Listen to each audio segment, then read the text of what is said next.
예수님은 나의 왕, 나의 주인, 나의 생명이십니다. 하나님 아버지, 아브라함을 부르시어 복의 근원이 되게 하시고 언약한 후 신실하게 지켜 주셔서 감사합니다.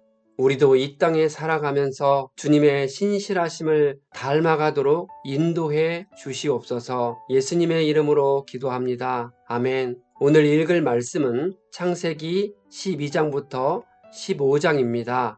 이 말씀의 핵심은 첫째, 하나님이 아브라함을 부르시어 큰 민족을 이루는 복을 주시겠다고 약속하셨습니다. 둘째, 아브라함이 조카 롯과 헤어졌으며 롯은 소돔과 고모라에 거주하게 되었습니다. 셋째, 하나님이 아브라함과 횃불 언약을 세우셨습니다. 이방 땅에서 객으로 살다가 400년을 지낼 것이며 4대 만에 돌아올 것이라 약속하셨습니다. 하나님이 이 언약을 신실하게 지키셨습니다. 이스라엘 백성은 이집트에서 죽은 요셉의 미라를 광야 40년과 가나안 정복 전쟁을 마칠 때까지 가지고 다니다가 세겜 땅에 장사 지냈습니다. 이로써 4대 만에 돌아온다는 언약이 이루어진 것입니다. 12장 아브라함이 중요한 이유는 그가 하나님 백성의 조상으로서 그로부터 장차 메시아 예수의 족보를 형성하기 때문입니다. 하나님은 아브라함이 75세 때 그의 고향과 친척과 아버지 집을 떠나 자신이 보여줄 땅으로 가라 합니다. 하나님이 아브라함을 통해 큰 민족을 이루고 복의 근원이 되게 해 주겠다고 합니다. 땅의 모든 민족이 아브라함을 통해 복을 받을 것이라 합니다. 이 약속은 아브라함의 혈통으로 예수 그리스도가 오시면서 지켜졌습니다. 누구든지 예수 안에서 아브라함의 믿음에 후손된 자들은 구원을 받습니다. 이에 아브라함이 여호와의 말씀에 따라갔고 조카 롯도 함께 떠났습니다. 그들은 하란을 떠나 가나안 땅으로 들어갔습니다. 여호와께서 아브라함과 자손에게 주시겠다고 약속하신 곳에 장막을 쳤습니다. 그것은 서쪽이 베델이고 동쪽은 아이입니다. 아브라함은 그곳에서 여호와께 제단을 쌓아 주님께 바치고 주님의 이름을 부르며 예배를 드렸습니다. 아브라함이 가나안 땅에 들어간 시기는 그의 나이 75세 때이니 그 시기를 주전 2091년으로 봅니다. 그러나 그 땅의 기근이 너무 심해서 아브라함은 기근을 피해 이집트로 내려갔습니다. 당시 이집트 나일강은 매년 정기적으로 범람하여 강 하류의 땅이 비옥했으므로 오랜 가뭄에도 흉년이 들지 않았습니다. 그래서 기근 시에 이집트는 종종 인근 나라들의 곡창지대 역할을 했습니다.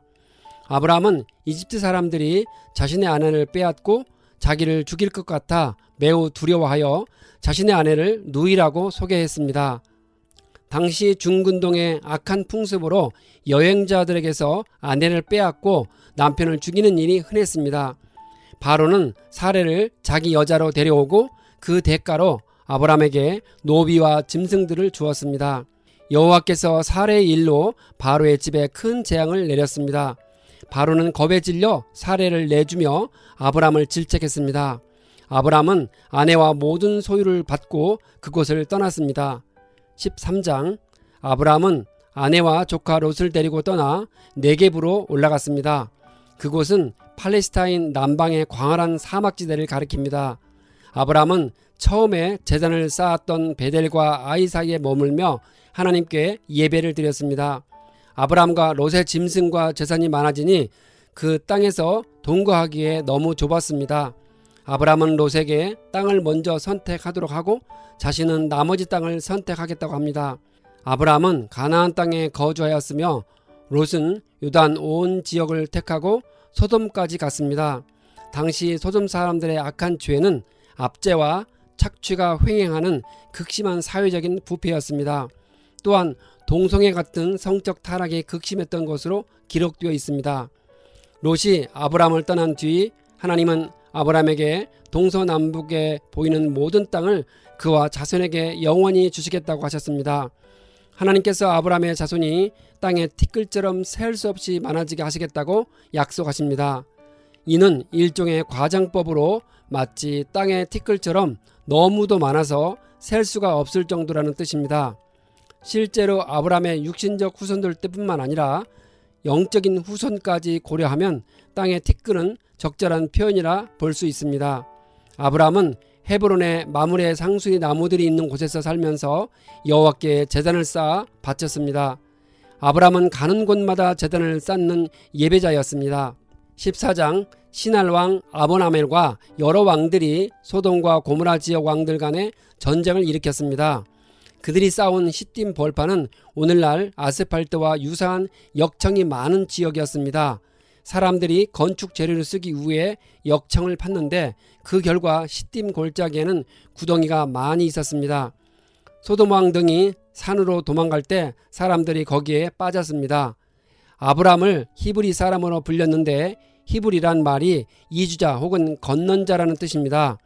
가나안 사람들은 유프라테스 강을 건너 가나안 땅으로 이주해 들어온 아브람을 가리켜 히브리 사람이라고 불렀습니다. 아브라함은 사로잡혀간 조카 롯을 구하기 위해 집에서 훈련한 318명의 군사를 거느리고 가서 빼앗겼던 재물과 롯의 재산과 부녀자들을 다 찾았습니다. 아브라함이 왕들을 쳐 부수고 돌아오는 길에 살렘 왕 멜기세덱이 떡과 포도주를 가지고 나왔습니다. 그는 지극히 높으신 하나님의 제사장입니다. 멜기세덱은 아브라함에게 복 내려 주시도록 하나님께 간구했습니다. 아브라함은 자신이 가지고 있었던 모든 것에서 10분의 1을 멜기세덱에게 주었습니다. 이것은 11조에 대한 성경의 최초 언급입니다. 멜기세덱에 대해서는 바울이 로마서에서 기록하고 있습니다. 히브리서에서는 예수님이 멜기세덱의 계율을 따라 제사장이 되었다고 합니다. 큰 자에게 작은 자가 11조를 드리는 것이니 멜기세덱이 아브람보다 더 큰 자라고 합니다. 예수님은 멜기세덱의 서열을 따라 오셨으니 예수님이 아브람보다 더 큰 자입니다. 15장 이후에 하나님의 말씀이 환상 중에 아브람에게 임했습니다. 하나님은 아브람에게 두려워하지 말라 하시며 그가 받을 보상이 크다고 하십니다. 아브람은 자식이 없어서 상속자로 다메섹 사람 엘리에셀을 생각하고 있다고 합니다. 가계의 혈통상 조카 롯은 자신의 아버지 하란의 가계를 이어야 했기 때문에 아브람이 그를 상속자로 삼지 않았고 종을 상속자로 삼으려 했던 것입니다. 하나님은 그 사람은 아브람의 상속자가 아니고 아브람의 몸에서 나온 사람이 상속자가 될 것이라 합니다. 하나님은 아브람을 밖으로 데리고 나아가 그의 자손이 하늘의 별과 같이 많을 것이라 하십니다. 이것은 일종의 과장법으로 셀 수 없을 정도로 수요가 많다는 것을 강조하기 위함입니다. 13장에서 하나님은 아브람의 후손을 땅의 티끌에 비유하기도 했습니다.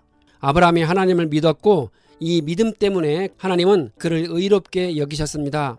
하나님은 아브람에게 3년 된 짐승을 잡아 중간을 쪼개 마주보게 했습니다. 그것은 당시 중근동 지역에서 상호간의 계약을 체결할 때 일반적으로 시행하던 관습이었습니다. 어떤 계약을 맺는 쌍방은 희생 짐승을 잡은 뒤에 그것의 고기를 양편으로 벌려놓고 그 사이를 지나가는 의식을 행했습니다. 그것은 만일 쌍방 중에 누구든지 계약을 깨뜨리게 되면 쪼개진 짐승처럼 죽음을 면치 못할 것을 상징하는 엄숙한 서약 행위였습니다.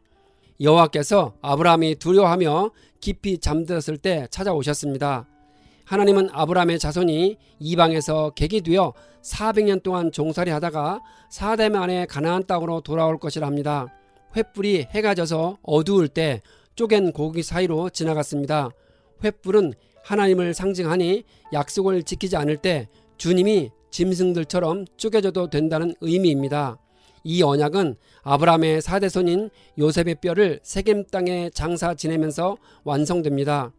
이스라엘 자손이 이집트에서 요셉의 뼈를 가지고 나와 광야 40년을 가지고 다니다가 세겜 땅에 장사하였습니다.